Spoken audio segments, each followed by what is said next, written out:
Olá, caros amigos, caros inimigos, caros internautas, caros ouvintes. Para quem não me conhece, meu nome é Jamal. Uma boa noite aí. Gente, uma das maiores preocupações minha, diante do chamado que Deus me deu, os talentos, as vocações, sem desmerecer ninguém, para ser utilizado como instrumentos e ferramentas, eu coloco tudo à disposição do reino de Deus.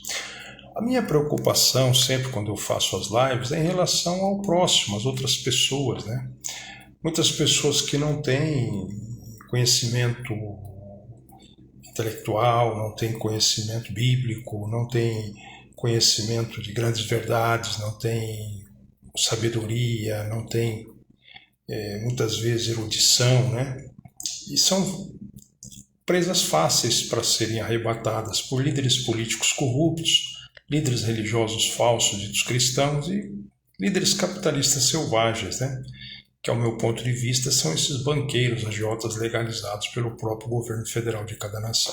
Mas hoje eu gostaria de me ater nos líderes religiosos falsos ditos cristãos do sistema religioso falso dito cristão.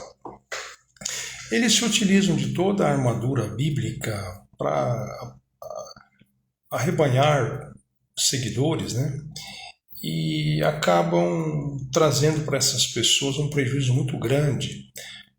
Traz essas pessoas debaixo de lavagem cerebral, emocionalismo, sensacionalismo, dominação, ameaças, fobias, mensagens bíblicas distorcidas que vêm ao encontro dos seus intentos, que muitas vezes são malignos, e aí a gente pode perceber que não são usados jamais pelo Espírito Santo, que o Espírito Santo é o Espírito de toda a verdade, de toda a santidade, é a quinta essência da verdade e da santidade. Então a gente observa que essas pessoas são levadas ao engano, a serem enganadas por esses caras. E o meu maior medo, que esses líderes acabam sendo endeusados, sendo adorados por essas pessoas, e geralmente as ordens que eles dão, os decretos que eles dão se tornam leis, E se essas pessoas mandarem matar em nome de Deus, obviamente eles matam.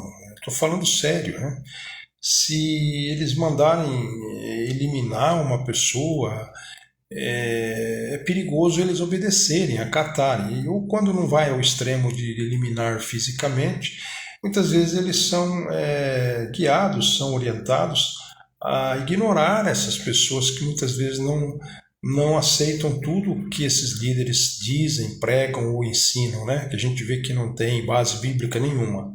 Então são instrumentos, na realidade, se passam por servos e servas de Deus, pastores, anciãos, cooperadores, que se passam por instrumentos sendo usados por Deus, mas não são. O diabo também é um ser espiritual. Então, nas sutilezas, nós podemos observar que eles não são servos de Deus. Eles se utilizam da palavra de Deus, usam o nome de Deus em vão, para ganhar dinheiro, para manter mantenedores, adeptos, seguidores, praticamente cumpridores de leis cegas, debaixo de lavagem cerebral, de um emocionalismo exacerbado, de um sensacionalismo exacerbado.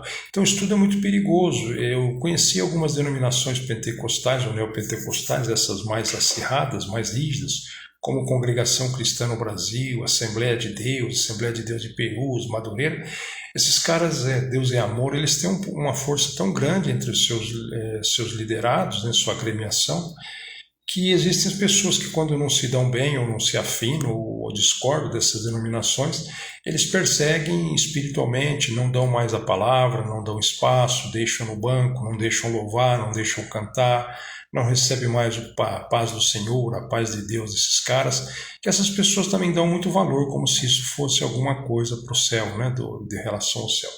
E eu vi pessoas nesse caso sofrerem, padecerem, irem para psiquiatras, terem depressão, ficarem dependentes de tarja preta, outros praticamente virarem mendigos, ou alguns chegam ao extremo de tirar a própria vida, suicidar, por causa de maus tratos e ameaças e muitas vezes até receberem mensagem desses caras que não tem mais salvação, que está mexendo com Deus, que está mexendo com a obra de Deus, E pessoas inculcam isso e muitas vezes não têm força para sair disso e acabam entrando viram até mendigos, ou se suicidam.